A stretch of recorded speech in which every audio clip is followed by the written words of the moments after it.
We Brits are the angriest people in Europe.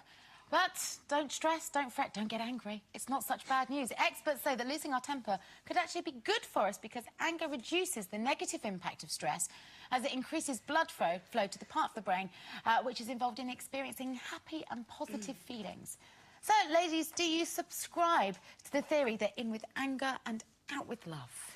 No, I never lose my temper. It takes a lot for me to lose my temper, but I'm quite an upfront person. If something's upsetting me, I will confront them. But there was one occasion I decided not to confront them when I was having a little bitch behind the back. So, a little, you know, a little gossip behind the back. Anyway, it was Brookside. I was on the set of Brookside, and one of the actors had decided to leave early. They had some event to go to, and they didn't do the reverse shots for us. So when they leave, we're going, oh, that's disgusting. Like, you know, you think they'd wait 5 minutes and do the extra shot for us, don't you? And we're having a right old gossip.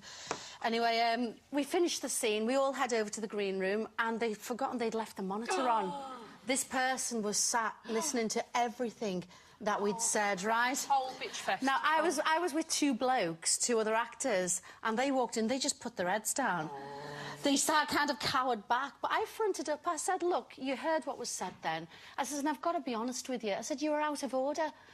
Oh, wasn't she out of order, boys? And they went, nothing to do with us. Totally didn't back me up at all. You know what, when you said they cowered back, you were right, cowards. They didn't back me up. If you say it, stand by your word. Yes, I said, I stand by my word. It's been annoying us for a while, and I'm going to tell you to your face. Good for you, but you know, I have to say, I think I do agree with the experts on this one, because I actually think that anger, if it's properly discharged, can actually have a really cathartic effect. I think anger gets a bad press. You know, I think it's important to get it out. I think if you bottle it up, it's only going to make things you're worse. A bit of a diva, Leslie. Do you have diva tantrums? I do, actually, but on my own. The one thing I do draw the line at is actually exploding at the source of the anger, because I don't think that helps, because then all they get is your anger. They don't get the reasoning behind it, and it is important to sit down and talk and be reasonable, but I have to get all the feelings out first. So I've bought myself a punching bag. I got it from the... and I've got gloves now. And I'm having a go. Well, I've had to do it because of my rabbits, actually, to save them, because, well, what I used to do before I got the punching bag is I'd go to my shed. I've got a rabbit shed at the bottom of the garden, and I'd go in there, go, let it all out, and I've got quite a lot of deaf rabbits now. So, you know, you're right, because I think, you know, anger is fundamentally, it's a human emotion. It's something we all experience, but we look upon it as a negative emotion.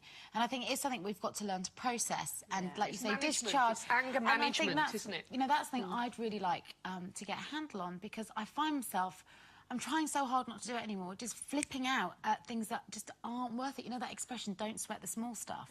You know, I couldn't imagine you losing your temper. You always seem so calm. You know, when you find yourself honking your horn in the wheel of your car, doing hand signals that really shouldn't be doing, and then you think, hang on a minute, if I could see myself now, I wouldn't like this scene very much. So I want to better myself in that respect. Plus you've got a child now. And I've got a child, so I don't want... And that's what I mean.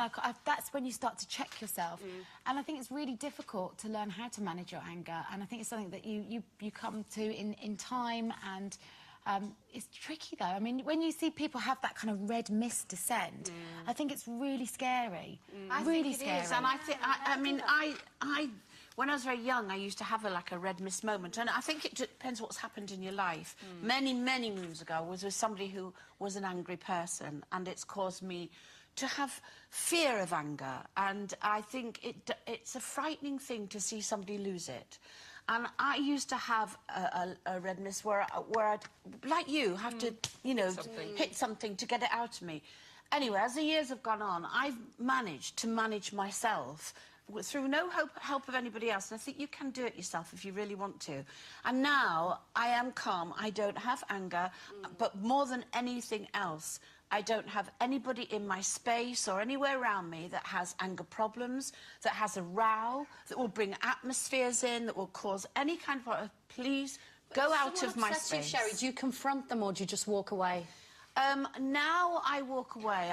I'm not very confrontational anyway, to be absolutely honest, and it's very hard to do that for me. But I don't like any atmospheres of anger in my space now. That's gone. Only bring joy and happiness. You are the Yoda of anger. I try we to look be up the Yoda. to you, Sherry.